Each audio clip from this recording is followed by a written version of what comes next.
Um dos pacientes que mais me marcaram na minha jornada médica foi o seu José. Eu lembro perfeitamente do seu olhar, da sua fala, da sua personalidade. Seu José era um paciente que, vez ou outra, ia para o pronto-socorro. Ele tinha um problema gravíssimo de coração.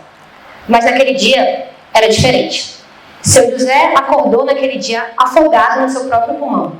Não era uma falta de ar simples. Foi quando o Roque, seu filho, chegou ali na sala, viu seu José aos prantos, com falta de ar, e tentou colocar ele no carro de qualquer forma. E ele não conseguiu. Seu José não conseguia respirar, cada movimento piorava. Então o Roque não pensou duas vezes. Pegou o telefone e ligou para o SAMU 92. Ele precisava de ajuda, de socorro. Naquele momento, o Roque precisava de uma equipe médica capacitada para cuidar do seu pai, tirar ele ali daquela emergência. E quem estava de plantão aquele dia era eu.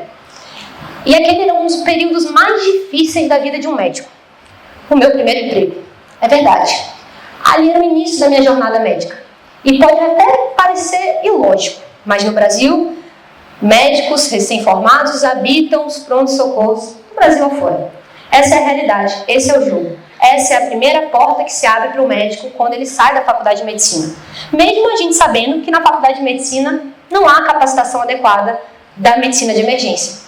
A medicina de emergência é uma especialidade super nova do Brasil.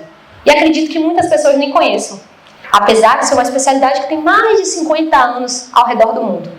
Mas esse é o fato, essa é a realidade do nosso país.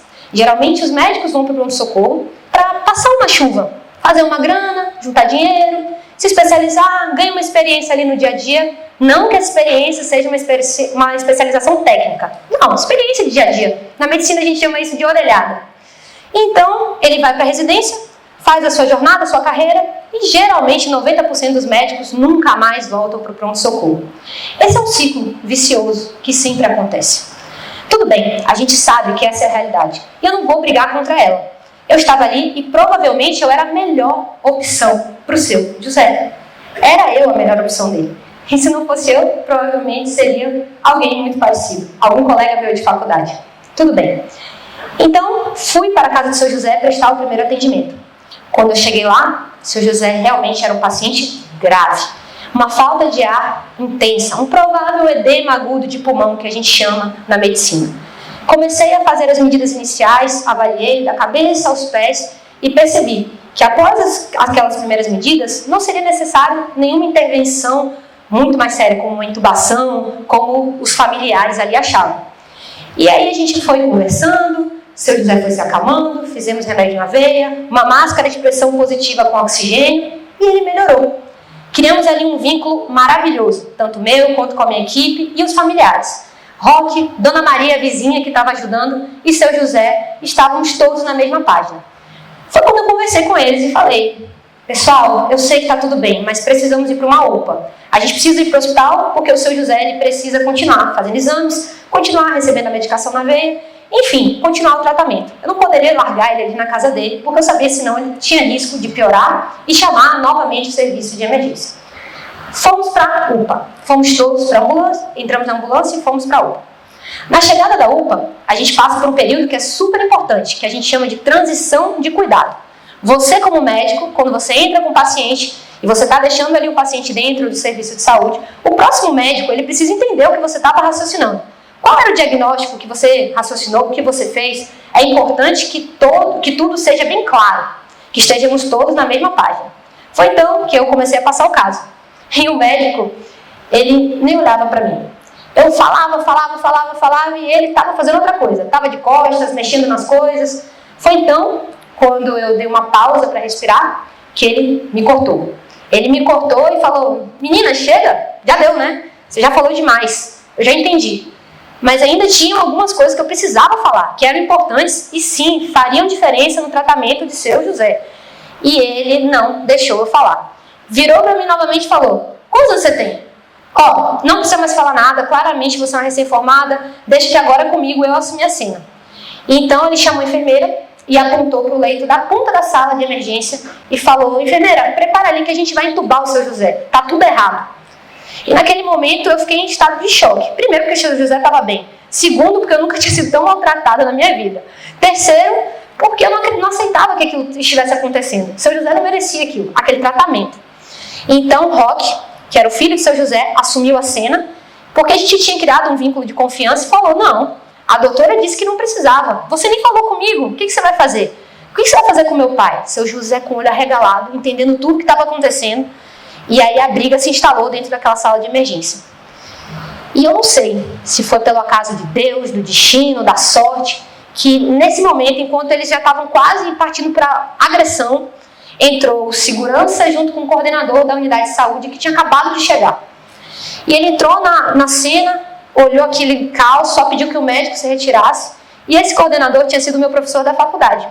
Então ele pediu que eu passasse o caso, eu passei novamente, ele examinou o seu José da cabeça aos pés, conversou com os familiares e disse, não, realmente, não precisa que a gente faça mais nada, tá tudo ok, vamos continuar monitorizando, fazendo os exames de seu José. Me chamou no canto, pediu desculpas pelo que a gente tinha passado, e eu fui embora com a minha equipe do pré-hospitalar. E naquele momento que a gente entrou na ambulância, a minha equipe era muito querida. A equipe do pré-hospitalar costuma ser muito querida. E todo mundo ficou feliz, né? Nossa, deu tudo certo, que bom, doutor, aquilo e tal. E eu estava arrasada. Olho cheio de lágrimas, chorando. E todo mundo, por que você está chorando? Ele ficou bem, deu tudo certo. Mas aquilo me frustrou demais. Me frustrou muito, muito, muito, muito. E quando eu cheguei em casa, aquilo tudo, fiquei com aquilo na cabeça e aquilo me remeteu à minha primeira infância. A vida toda eu sempre gostei de solucionar problemas. Sempre gostei. E eu era aquela criança inquieta. Meu apelido é Mil Volts e não é à toa. Porque eu era inquieta, não parava quieta em nenhum momento. E meu pai sempre foi enfático. Ele sempre me ensinou. Claro, é o seguinte, você não pode mudar as coisas que acontecem no mundo. Mas você pode mudar a forma como você reage.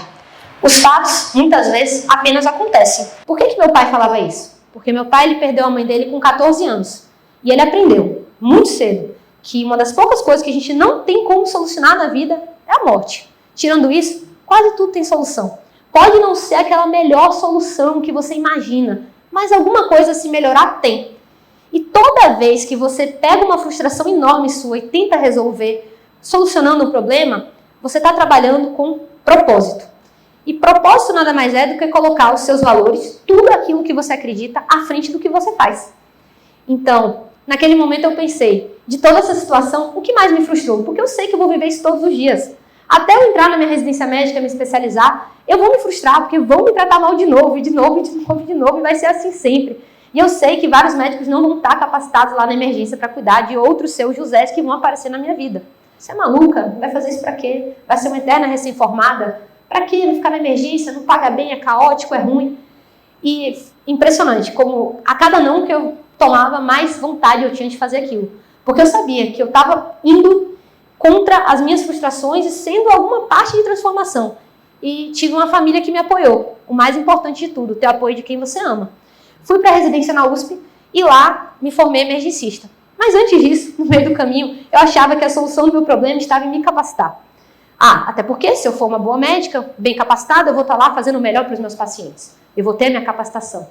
Errada eu estava. Porque em 2020 veio a pandemia. E a pandemia mudou tudo. A pandemia, a frustração era parte do nosso acordar e dormir. Todo dia você, como médico, estava frustrado. Imagine você como médico na residência de medicina de emergência do maior complexo hospitalar da América Latina. Eu não sei quanto que eu sofri, quanto que meus colegas sofreram, quanta coisa a gente viveu. E o que mais doía era saber que o meu paciente que estava ali, se ele estivesse em alguns locais do Brasil sem recurso, ele não teria o mesmo tratamento. E aquilo era de partir o coração. E eu percebi que, na verdade, a minha frustração não era só com a minha capacitação pessoal, era com o Brasil, era com a realidade. E foi então que eu me juntei com um amigo e a gente começou a dar aula. Vamos ensinar para desopilar, sair dessa frustração. E a gente chegava em casa e dava aula sobre Covid de forma gratuita, online, na época da pandemia. E disso a gente percebeu que a gente precisava mesmo, era ser a transformação que a gente queria ver na medicina de emergência. E a gente fundou a escola de emergência.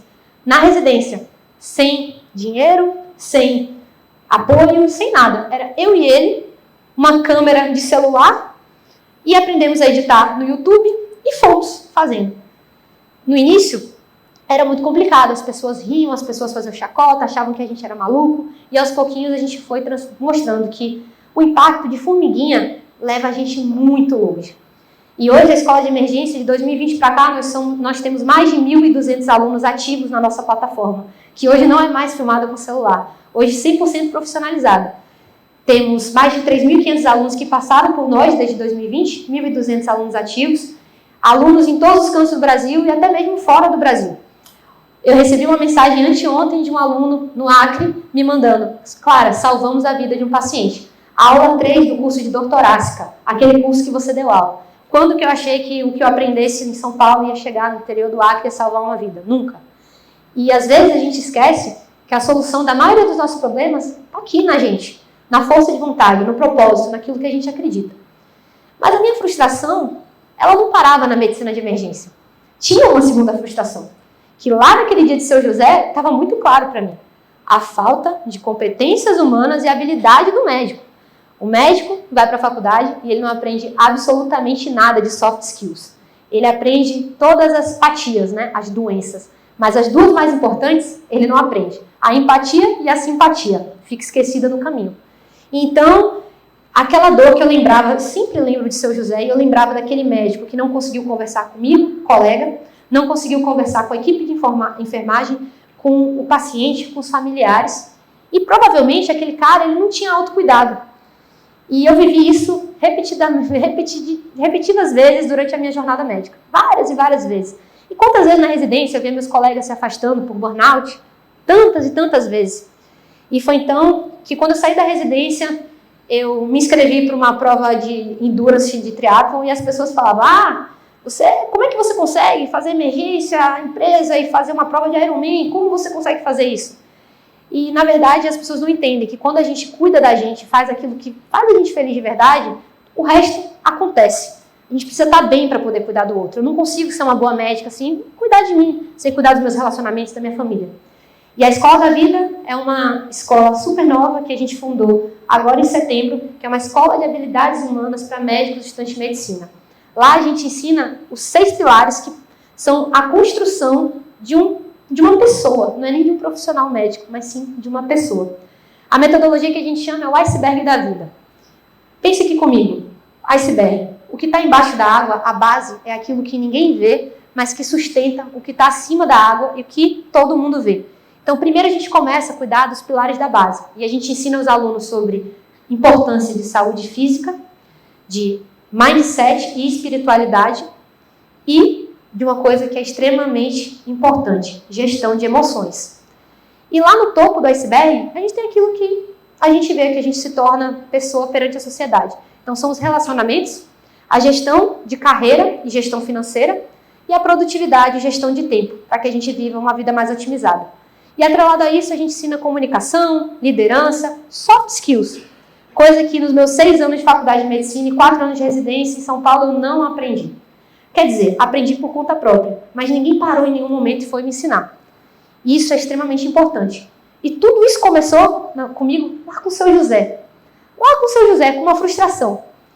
E nunca, jamais eu imaginaria que há 4 anos atrás, aquela recém-formada hoje estaria aqui falando para vocês que a gente pode ser sim a mudança que a gente quer ver no mundo.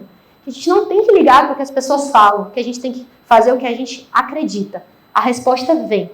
E que mais importante que isso, a palavra ela até convence, mas o que arrasta é o exemplo. Você tem que ser para as pessoas poderem acreditar no que você faz. E seja, basta ser. E é por isso que fica esse convite para vocês serem a mudança que vocês querem ver no mundo. Muito obrigada.